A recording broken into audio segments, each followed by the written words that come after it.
I'm just kind of glad to be here. I actually don't get to talk too often about my business, and I don't want to bore you too much with my story, but I'm going to go into it a little bit, hoping that there's places that you can kind of identify with, or you can appreciate, or you can question. You can say, I don't know why you did that, or maybe that works for me. If you can come out of this talk with one idea, I've heard this before, then maybe it was worth it. Well, I'm hoping you can come out of it with one idea, okay? Just one. And we'll start with that. I'll be glad for that. So, stewardship properties. How many started their investment in real estate, say in the years 204, 205, 206? Anybody here start during those years? Oh, yeah, Leah? Okay. Okay. I did, but it was called 1980. All right. And so during the period of 1980 to 1981 or so, I bought 4 properties, okay? And this was in Portland. They were kind of low-end properties, but my timing was horrible. And I saw the market starting to go down. As a matter of fact, in Oregon, many of you who are younger don't have any feel for this at all, but in Oregon, we saw depreciation of prices like at 35%, something like that, and interest rates shooting through the roof.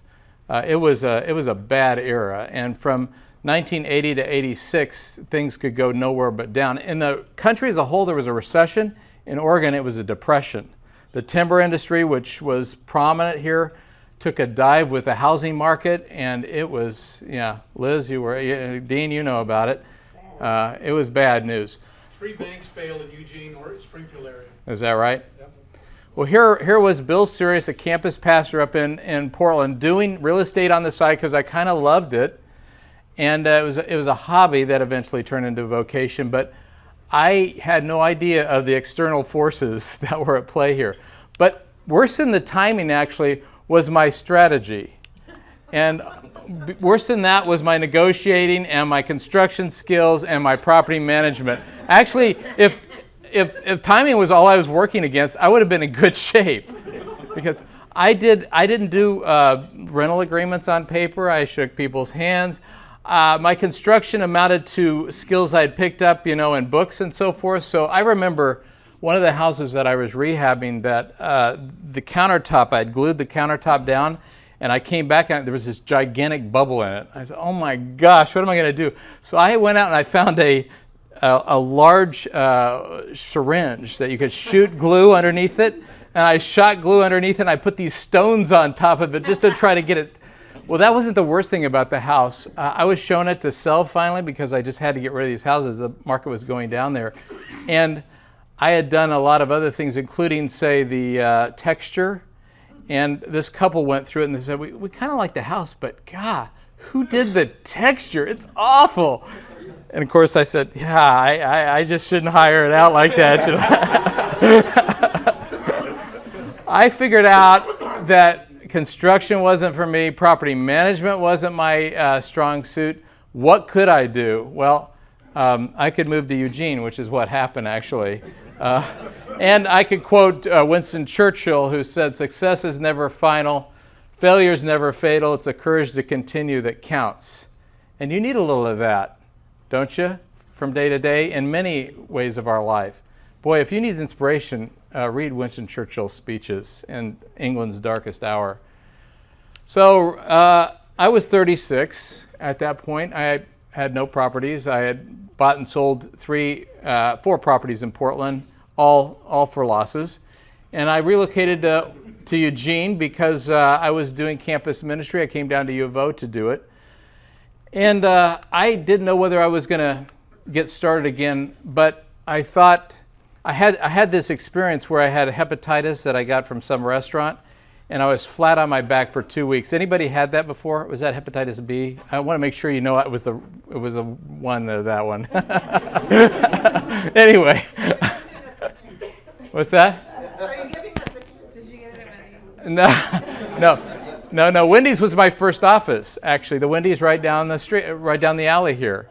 And I read a book that became very instrumental in the turnaround for me. It was a book on property management.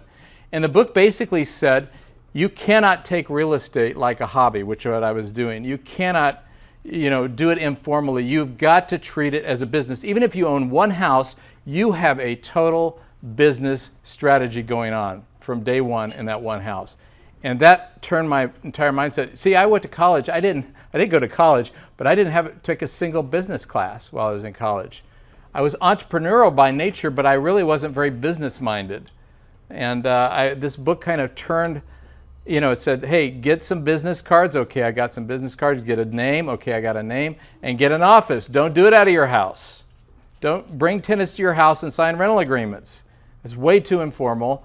It's way too, it's just not business. So that was my office. I met tenants at Wendy's and we signed rental agreements. I just happened to be out for the day from my real brick and mortar office, of course, but they were none the wiser, right? Okay, so that's how it worked.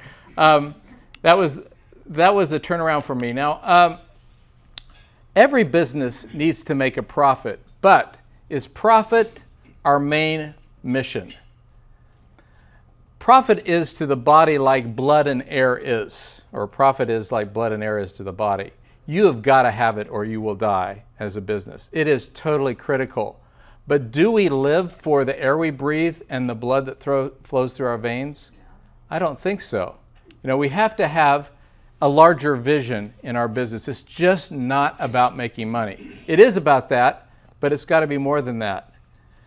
At least I think it does. If we want particularly to rally people around us, not just people who might eventually work for us, but people who rent from us, and just have that kind of vibe that, hey, this is bigger than me and my little family trying to make ends meet here. So what is your larger vision for your business? I really like Grace's grape nuts. I hadn't heard that. Grateful nuts. Thank you, Grace. And I always knew the last word fit her really well, but I didn't know the first word was so apropos as well. That's pretty cool. What am I grateful for? That's pretty neat. I chose the word stewardship, and one of the reasons was because I knew I was a greedy son of a gun on the inside. Really, I am very entrepreneurial. I am very, what's the best deal? How can I get myself in the best position? And I knew if I chose a word like that every day I came to work, I'd have to be reminded that I'm not really an owner. I'm a manager of the things I've been entrusted with. That was for me. That was a reminder for me. And it's kind of a life reminder, actually, because, we're all just passing through this world, are we not? So how do we see ourselves? Do we see ourselves as owners of the stuff we have? Or we just see ourselves as managers of that stuff for the betterment of those around us? I wanted to be reminded of that every day. And that's why I chose that word for my own business.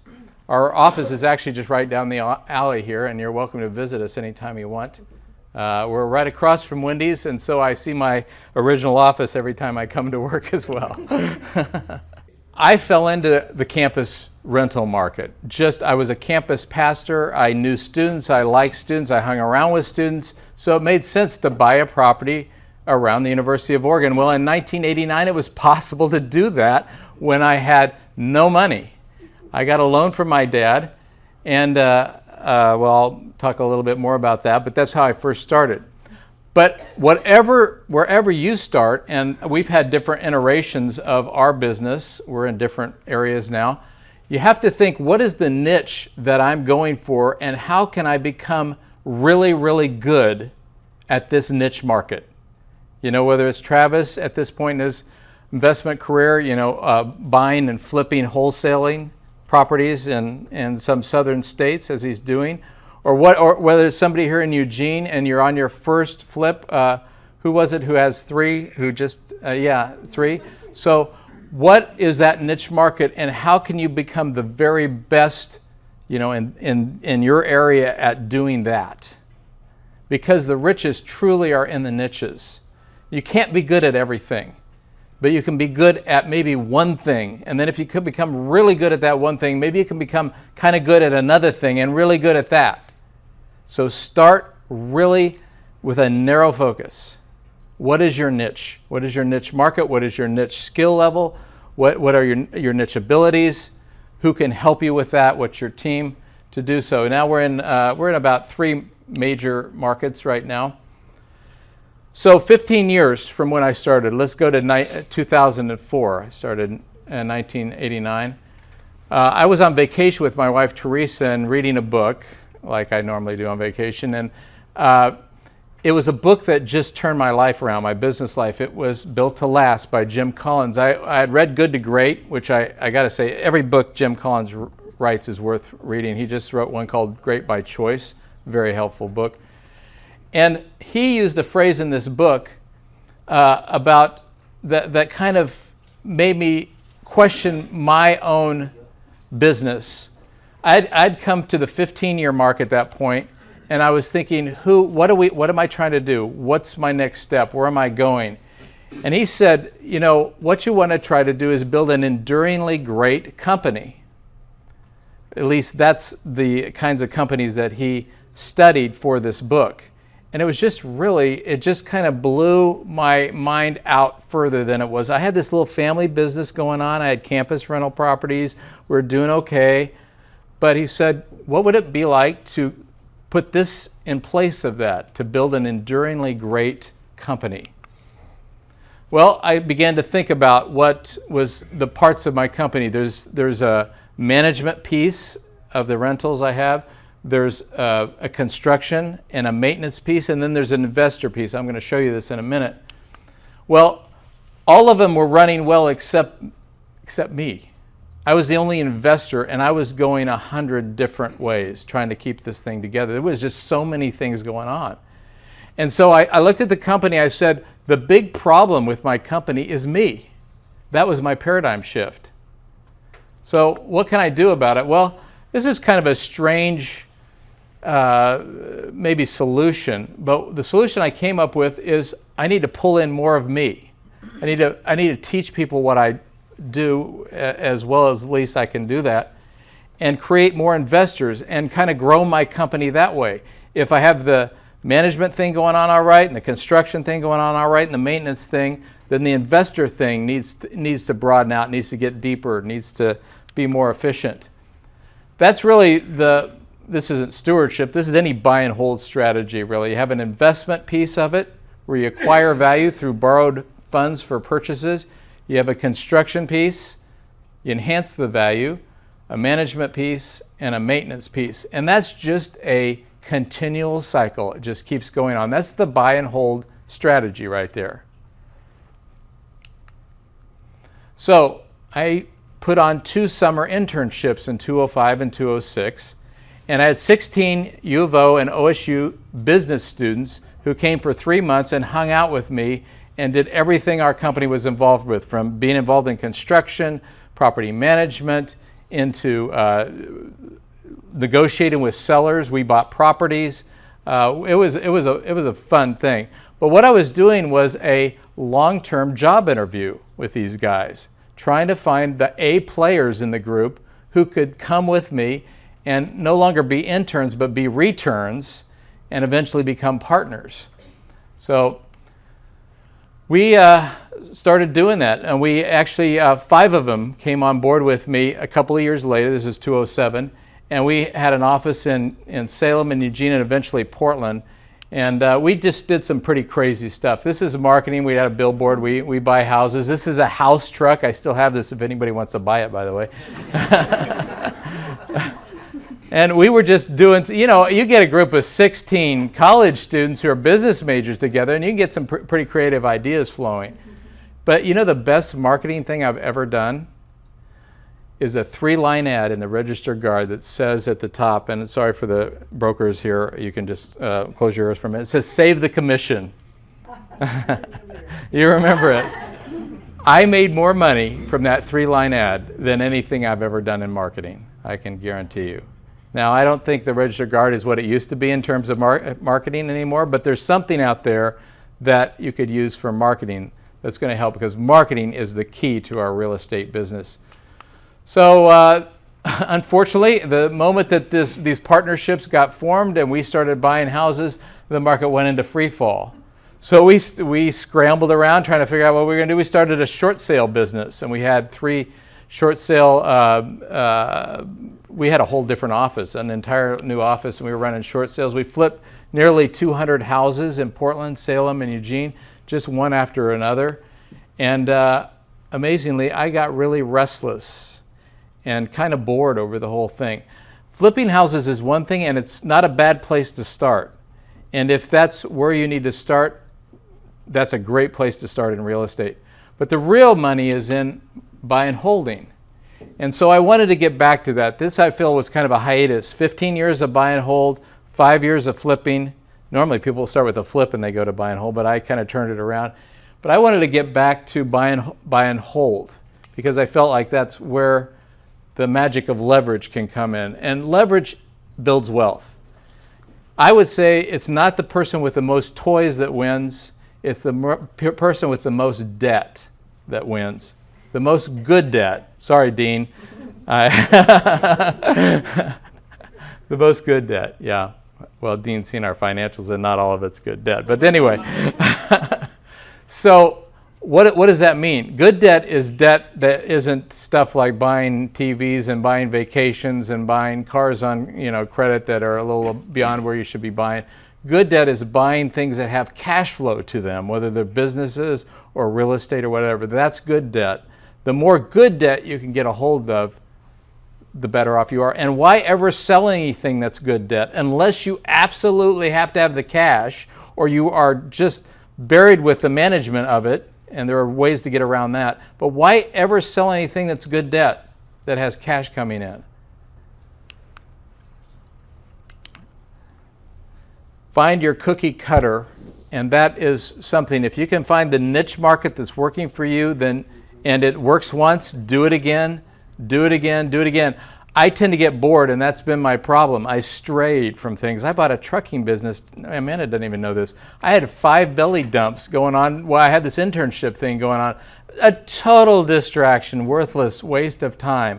I don't know anything about trucking, and it just didn't add to our bottom line. It was just a distraction. I just think this might be another multiple stream of income. It was a multiple problem for me, okay? So what's making you money here? What's going to build the future? Focus on that. Don't get bored and move away from it. Now you can push out your expertise as you get some expertise in one area of real estate. You can push it out a little bit, buy some notes, which Shondor is thinking of doing. Do some other things, buy commercial property when you're only in a residential property, maybe. You can push out, but focus on what makes you money and do it over and over and over again. So again, the buy and hold strategy, cash has got to be at the center of it, right? Because that's what makes this thing go around. Either cash flow that you're getting from your rental properties or more likely loans that you're getting. Now loans are really difficult to get from banks, particularly if you have a bunch of them. Then you're in a whole different category when you're going to get a loan. But private lending is a way to do it. We can talk some more about that, and you know there's folks here who can help with that as well. But really it's cash flow and loans that make this thing happen, make the engine turn around. Well, I'd like to jump into a video here. I've been investing in real estate for over 33 years now. 23 years ago, I started Stewardship Properties in Eugene, Oregon. From one house in 1989, our company grew to over 500 houses and apartment units, most of which are around the University of Oregon, where these 2 middle sons of mine graduated as business majors. But the campus rental market has been discovered, and the prices, in my opinion, are just too high compared to the rents going forward. To find a low-risk, high-return alternative to campus rentals, we searched around and settled on Kansas City, Missouri. Why Kansas City, Missouri? Well, we have a lot of family nearby in Kansas. However, the main reason we're out in Kansas City is the numbers. This is the neighborhood of the house we're buying on 75th Street. Very, very pleasant neighborhood.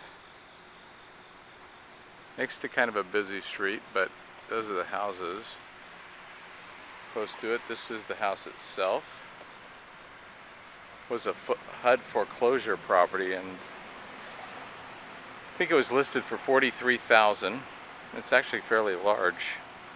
We put an offer in at $23,000, and back and forth really held our ground, and they ended up selling it to us for $26,000, which was a heck of a deal. It's actually got a nice garage and shop in the back. The house needs some work on it, probably $6,000 to $7,000 worth of work, new carpet, paint, new HVAC, or at least AC. It's got 3 bedrooms, 2 baths. Downstairs you'll see there's a large family room, and we feel like it's just a great value when we have $30,000 altogether in on this house, or so, maybe 32. When you can buy and rehab a house like 75th for $32,000 or so, and then rent it out for $825 a month, the numbers simply work. In fact, they work very well. Kansas City is the major transportation hub south of Chicago and north of Dallas. It has been growing steadily, and its unemployment rate is only about 6.5%. During the real estate run-up in the mid-2000s, the Missouri side of Kansas City saw significant price increases. And then when the recession hit, those prices fell to the floor, and it became one of the worst areas in the entire country for foreclosures. Let's take a case study of 8618 Oxford Avenue. It's a 4-bed, 1.5 bath home with vinyl windows and a 2-car garage. In 2005, Oxford sold for $117,800. Then look what happened. We bought this house as a Fannie Mae foreclosure in September of 2012 for $37,000. Then we put in $19,000 in repairs for a total investment of $56,000. And after a rehab of this house, we rented it to a young, upwardly mobile couple for $895 a month. When houses drop in price from $100,000 or so to around $35,000, entire neighborhoods can go into foreclosure. It even affects houses that shouldn't drop that much in price. For example, 9915 Harrison. Even long before the run-up, this house sold for $74,950 in 1997, which was likely its approximate value all the way from the late 80s to the early 2000s. We purchased it from a bank for $28,250 and then put $10,250 in ourselves for a total of $38,500. And we rented that house for $995 a month. Since arriving here in January of 2011, we've already seen house prices begin to rise. So you can understand why we believe we are buying these houses at their historic low point. Not only is this an unrepeatable time to be buying such properties, we are getting them for even less than most homeowners and other investors. During 2012, we made 339 offers. We make a lot of low offers, especially to lenders and banks. When we get a property, it's a good deal, and sometimes it's an incredible deal. During 2012, we only got a contract on 1 out of 10 houses we made offers on. So when you take the exceedingly low prices with the exceedingly large number of offers, it all adds up to some great deals coming our way that have a ton of built-in equity from the day we buy them. Let me tell you a little bit of what got us to Kansas City. And again, I realize not everybody is going to go to the Midwest from here, but I wanted to give you a little bit more feel for our business and why we made the decision. So as I was looking around for a place to relocate and to continue a buy and hold strategy, I realized it's more difficult to do it in a place where the rent and prices, the rent's lower compared to the prices being higher. We pay a premium for living on the West Coast and the Northwest. They pay a premium for living on the East Coast, and other places in the country pay a large housing premium that is not paid in the Midwest. Traditionally, it's been thought that a property should rent for 1% of its value. So a $100,000 property should rent for $1,000 a month. But you can't get that kind of rent to cost value in many areas of the country. Take a home we rent in Eugene at 303 Myra Court. It's worth about $135,000, but only rents for $995 a month. That is a rent to cost ratio of not 1%, but 0.73%. By comparison, you can look at 5401 East 100th Street in Kansas City. We're all into that for $44,000. It rents for $895 a month, which is a 2.03% rent to cost ratio. Or you could look at a duplex we have at 1424 North 63rd Terrace. That's in Kansas City, Kansas. We're all into that for $56,000. It rents for $595 a side, so $1,190 total. That's a 2.13% rent to cost ratio. And then every once in a while, you'll get one like 10803 Bennington Avenue in Kansas City, Missouri. Roll into that for $23,000. It rents for $750 a month, which is a 3.26% rent to cost ratio. In 3 years, if you had no expenses, you would own Bennington free and clear. That's pretty incredible.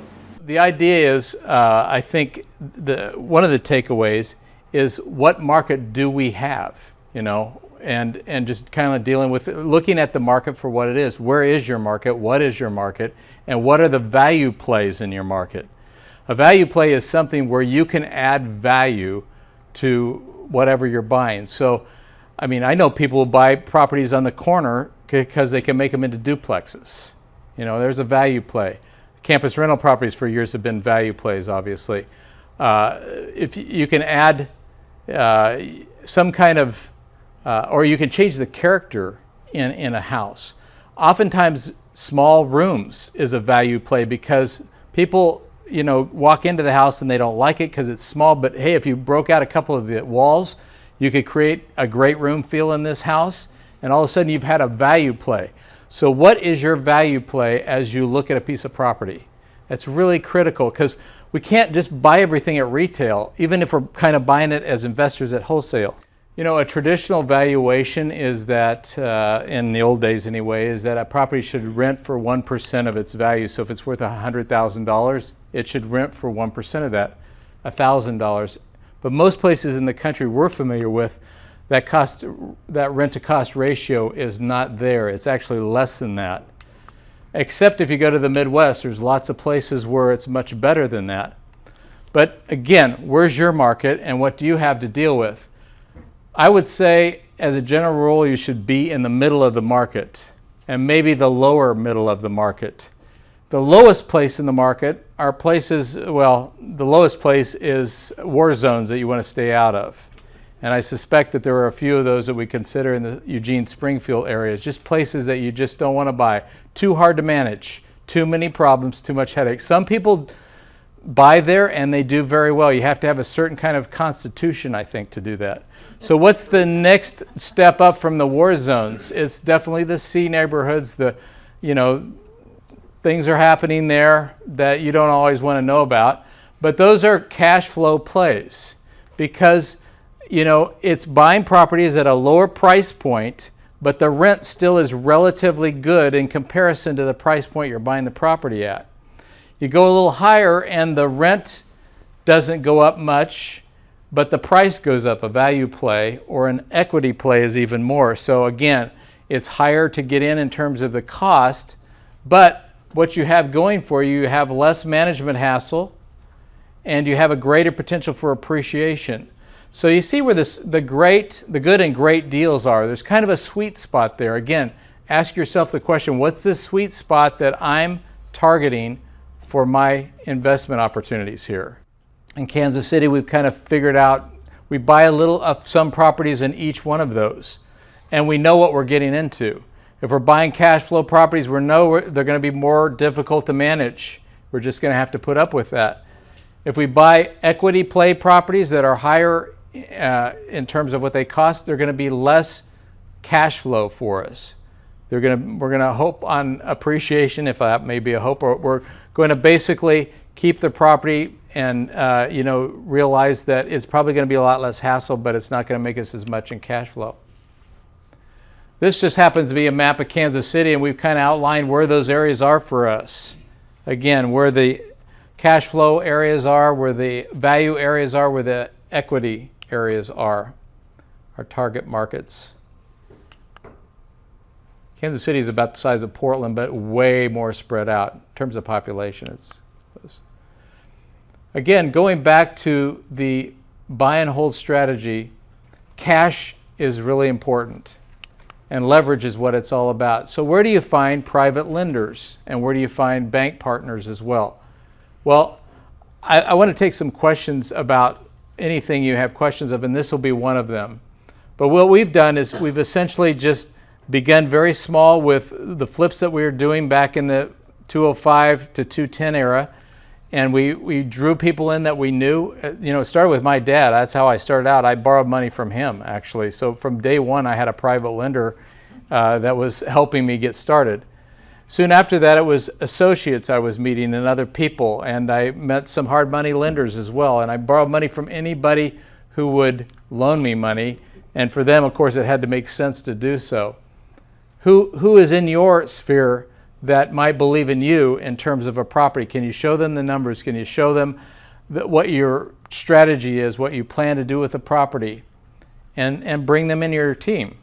Again, what kind of interest rate, what kind of return are they going to want to do that? Go from there. These are just things that you need to do when you do that. We don't need to go through them specifically very much, but there's a note involved, there's a first deed of trust, there's evidence of insurance that a private lender will need, and finally, they'll need statements for tax purposes. Let me just end by talking about a few books that have been really important to me. One of them is, probably many of you read this. How many people have read this?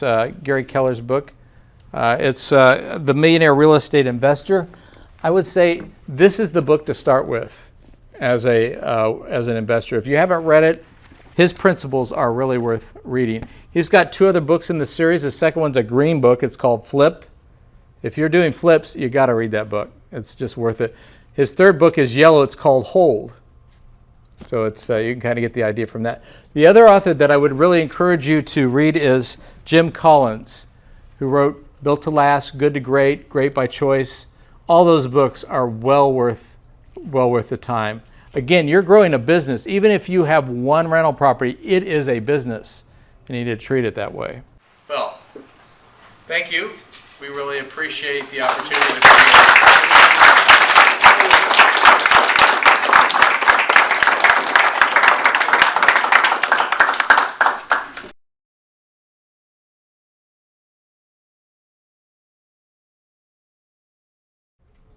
So let's take questions. Yeah.